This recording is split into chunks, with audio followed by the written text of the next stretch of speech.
বাংলাদেশ মানবাধিকার কমিশন কুড়িগ্রাম জেলা আঞ্চলিক শাখার আয়োজনে আশরাফিয়া স্কুল সংলগ্ন নিজস্ব কার্যালয় হতে 10 জানুয়ারি শনিবার সকালে বাংলাদেশ মানবাধিকার কমিশনের 39তম প্রতিষ্ঠা বার্ষিকী উপলক্ষে একটি বর্ণাঢ্য র্যালি বের হয়।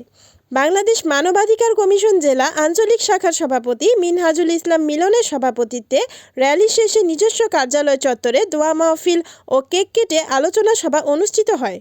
উক্ত আলোচনা সভায় সাধারণ সম্পাদক তাজুল ইসলাম খন্দকারের সঞ্চালনায় বক্তব্য রাখেন জেলা আঞ্চলিক শাখার নির্বাহী সভাপতি মোহাম্মদ মাজেদ আলী, মহিলা বিষয়ক সম্পাদক মোসাম্মদ মরিয়ম বেগম, আইন বিষয়ক সম্পাদক জাহেদুল ইসলাম, প্রচার ও প্রকাশনা সম্পাদক নূরনবী সরকার প্রমুখ। পরে জেলা আঞ্চলিক কার্যালয়ে প্রতিষ্ঠা বার্ষিকী উপলক্ষে সাধারণ মানুষের জন্য ফ্রি মেডিকেল ক্যাম্পের আয়োজন করা হয়। উক্ত ফ্রি মেডিকেল ক্যাম্পে আগত রোগীদের বিনামূল্যে স্বাস্থ্যসেবা প্রদান করেন কুড়িগ্রামের কৃতি সন্তান মেডিসিন ও শিশু রোগে অভিজ্ঞ ডাক্তার মারুফ আরমান।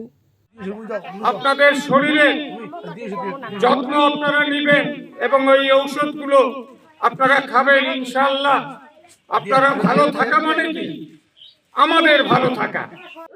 তাই আমি অনুরোধ করব আপনারা ঔষধ খেয়ে আপনারা সুস্থ জীবনযাপন করবেন, সুস্থভাবে চলাফেরা করবেন, সুন্দর মানসিকতা নিয়ে চলাফেরা করবেন এবং আজকের এই বাংলাদেশ মানবাধিকার কমিশনের তরফ থেকে যতটুকু আমরা এখানে করতে পেরেছি সামনের দিনের জন্য আমরা এর চাইতে ভালো কিছু আরো করতে পারি।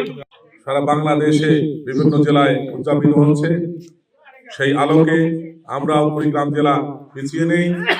আমরা কুড়িগ্রাম জেলায় আজকের এই মানবাধিকার কমিশনের 39তম প্রতিষ্ঠা বার্ষিকীতে আমরা সবাইকে এক প্ল্যাটফর্মে এনে আমরা আজকে ফ্রি মেডিকেল ক্যাম্প করেছি আপনাদের জন্য।